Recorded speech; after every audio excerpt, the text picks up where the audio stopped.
Story 1. Loving him the way I wanted to, rather than how he desired to be loved, affected both of us. It left me feeling unappreciated and rejected, while he felt unloved and unseen. Story 2. Chasing after the shiny, bubbly, dysfunctional partners instead of the emotionally honest, steady, and loyal partners. Story 3. The first girl I ever seriously dated lived in a very strict Catholic household. This meant that I had to ask her father for permission every time she wanted to go out. It never got easier, and many times my request was turned down by her father. We were both 18, trying to figure out how to make our relationship work. She began to hide her desire for freedom behind work. Occasionally, she would stay out late, which made her parents feel like it was normal for her to come home at 11 p.m. She would get dropped off, I would pick her up, and then drop her back off at work at 11 p.m. to be picked up by her parents. Eventually, she started doing this to spend time with her friends instead of me. I was a bit toxic at 18. My mindset was, wouldn't you want your free time spent with me instead of your friends? I didn't realize that I was also not dedicating all my free time to her. Expecting her to spend all her free time with me was unreasonable. By then, it was too late. I became a needy boyfriend, pushing for us to hang out at least twice a week and showing my unhappiness if that didn't happen. Not only did I become needy, but I also remained in a relationship that was unnecessarily complicated. I began to act as if her time was owed to me, which I find gross in retrospect. After that relationship, I never became that needy again. I realized that my partner needs free time as well and that I should encourage it. Story 4. After we had a child, I let my wife take the lead on many things, influenced by ingrained cultural rules. I wasn't completely unhelpful, but I left the planning to her. We had some discussions and I improved my involvement. Story 5. Coming out. If I didn't, my girlfriend wouldn't have to be exposed to all the anti-gay hate we are currently receiving on Facebook from my family. Story 6. Once in a while, when I go shopping, I forget to check the list on the fridge for items we don't usually get and end up missing something Goldberry wrote down. Story 7. I purposefully picked fights or acted like a bad partner to make them leave me. I didn't like it when I tried to break up and they wanted me to stay and look for solutions to fix things, so I would act poorly and do things that bothered them in the hopes that they would break up with me first. Story 8. I didn't die first. After 3 attempts, I'm earning a reputation as a professional widower, making money the traditional way by marrying and burying. Story 9. I used to snoop in my previous partner's phones. People had done it to me, so I did it too. However, I grew up and realized that it's intrusive. Even if they aren't cheating, they have the right to their private and personal information on their phones. I write and journal a lot on my phone, and I would hate for someone to find it. It's not my business to snoop or look at what they discuss with others because it's not meant for me. Story 10. I am very introverted and don't do much, but I never get bored. I know it bothers her, but she has been with me for 25 years, so I assume she still likes me.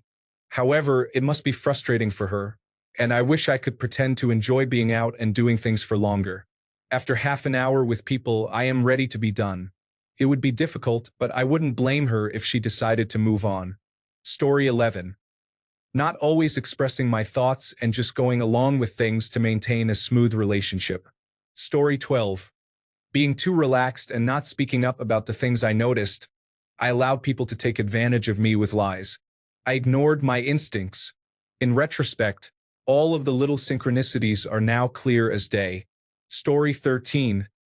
My biggest failure is succumbing to whatever soothes me at the moment. I often give in to intoxication, laziness, anger, or feelings for a friend. These are all missteps I can easily take, and nothing good will come of it. It is selfish, and I consider myself a wreck right now. I am living with someone I am romantically involved with. I was apprehensive a long time ago because I was not in the best place, but we have become closer regardless. I treat her like she is my girlfriend, but I also want to do what I choose without anyone telling me what to do. I need to distance myself from some friends because I feel like the relationship is headed somewhere that could lead to cheating. I need to be slow to anger, as it is distorting my perspective. I also need to avoid alcohol. I guess she will see if I am viable depending on whether I succeed in this change. Story 14. I shut down, became resentful, and allowed frustration to control me. I should have continued to push and resolve the issue then. If it remained unresolved, I should have made the difficult decision to leave when it affected fewer people. Story 15. Not recognizing how insecure my partner is and how much positive verbal feedback would strengthen our relationship. Story 16. Inconsistency. Blame it on attention deficit disorder or the autoimmune condition that drains my energy more often than I prefer, but either way, the results are the same. I'm a stay-at-home mom and often leave chores or tasks halfway done, forget to make phone calls, or become so engrossed in whatever I'm doing with our child that I overlook my to-do lists. My husband's love language is acts of service, so my inconsistency is difficult for him, even though he understands. He is incredibly patient and loving, and it pains me that even when medicated, I routinely drop the ball and leave him feeling like an afterthought. It's not fair to him. Story 17. I felt depressed and retreated into a sedentary lifestyle, merely going through the motions of life. I pushed my partner away to the point where she was finished with me. Fortunately, we had a long conversation that helped pull me out of my funk. I decided to clean, take her on dates, and strive to be a better person. Not only did these changes help alleviate my depression, but they also saved my relationship. Story 18. I'm single but probably just not putting myself out there and interacting. I'm quite antisocial and don't enjoy much. I have maybe 3 hobbies. I don't have anything interesting to say. I don't know how to start conversations, and I have a pretty monotone voice and personality. I can be happy and in a good mood, but I sound like Eeyore from Winnie the Pooh, which is why I assume my relationships don't last. I'm attractive, and I can be funny and witty, but my personality doesn't show it enough to make meaningful connections. Story 19. Kind of a needy annoyance. Sometimes I just want to chat for half an hour before going to bed. Story 20. At the beginning, I was unaware of my responsibilities, so I considered some of them as additional work. Story 21. I introduced financial instability to a person from an unstable home life. I think I reminded her of a past that she was trying to move on from. I blame the job market. It was temporary, but once the narrative was created, it was too late to change it. Story 22.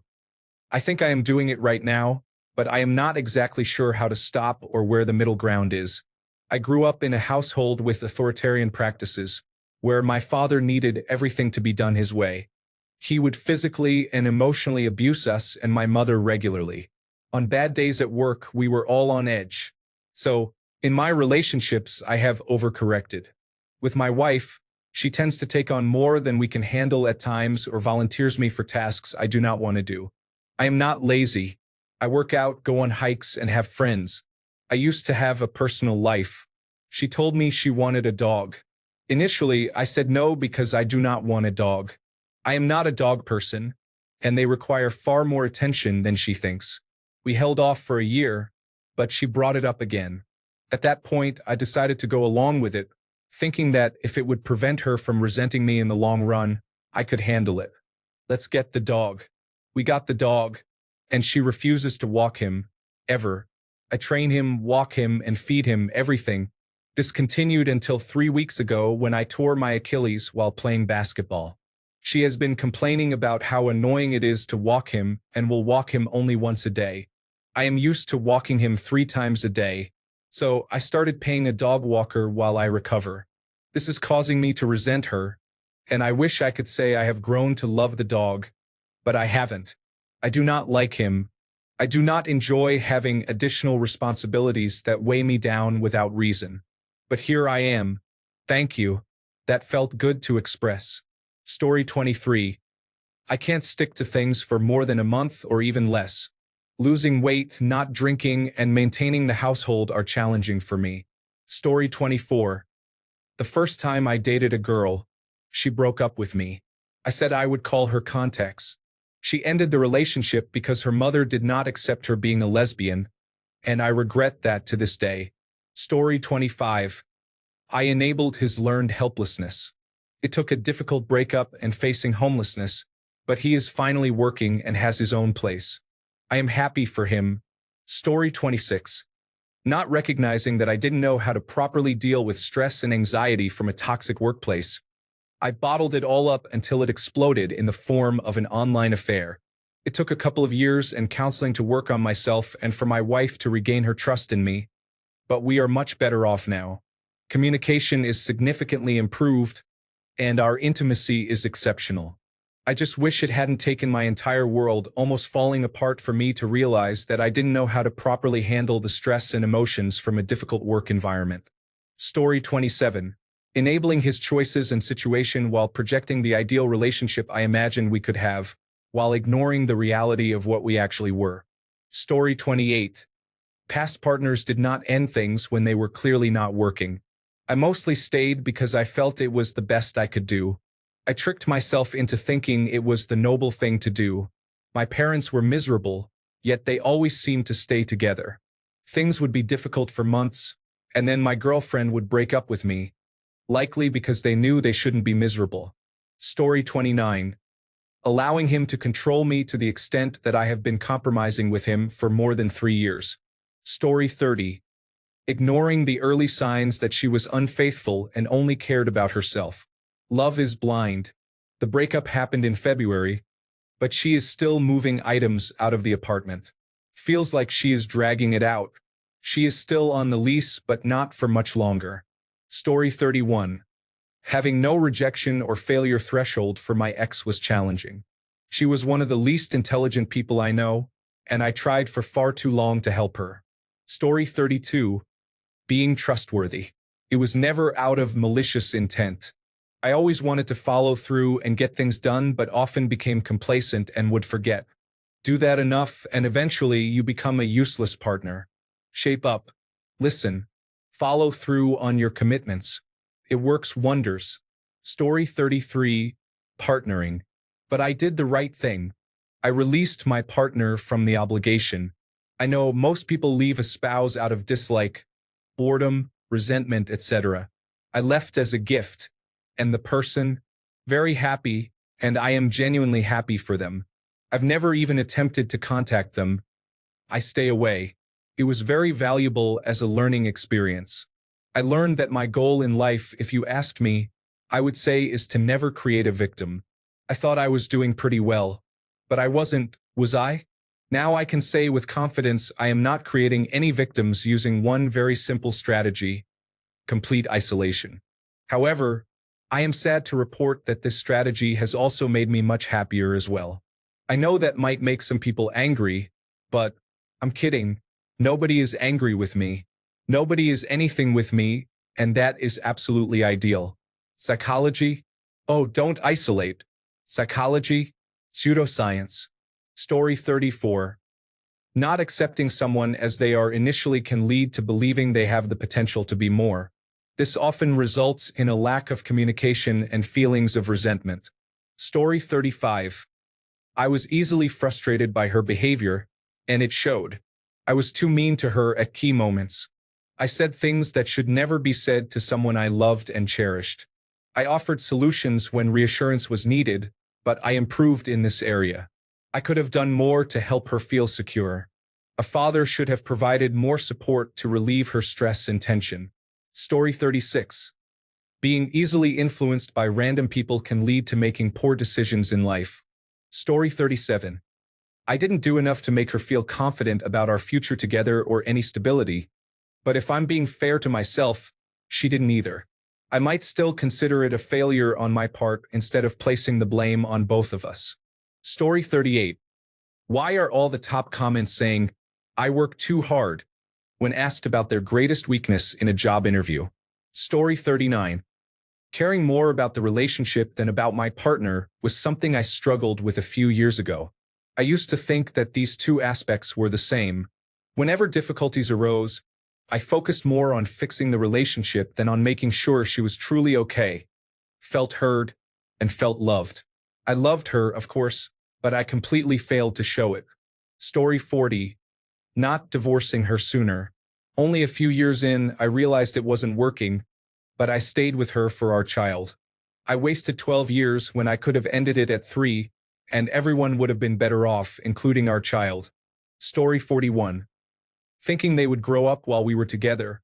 I really believed that with time, love, and patience on my part, they would mature. Instead, they left me the moment they had to confront their feelings about marriage because they were afraid and uncomfortable with thinking about the future. Some people just aren't at the same place as you, and I've learned that you can't force them to be. It's truly said that sometimes it's the right person but the wrong time.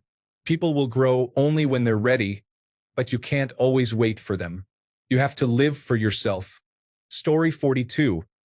I was not communicating and losing myself while trying to survive financially. It wasn't easy, but at least I got her through school and onto her career. That was the goal, and I accomplished it. There is no looking back. Story 43. Being disconnected. I am single now, but when I was with my ex, I felt disconnected from others and from social situations. My ex loved going out and socializing. He was always seeking opportunities to meet new people. I found this annoying and thought it made him seem desperate. I am completely different. I prefer to keep my distance because I find people unpredictable, and I do not like that feeling. He always wanted me to share his eagerness to attend social events, even with people he didn't know well, but I never felt the desire to spend time making friends with strangers who do not care about me. My circle is small for a reason, and I disliked being pushed outside of that comfort zone constantly. Thanks a bunch for sticking around till the end of the video. Remember to subscribe, and until next time, stay awesome and goodbye.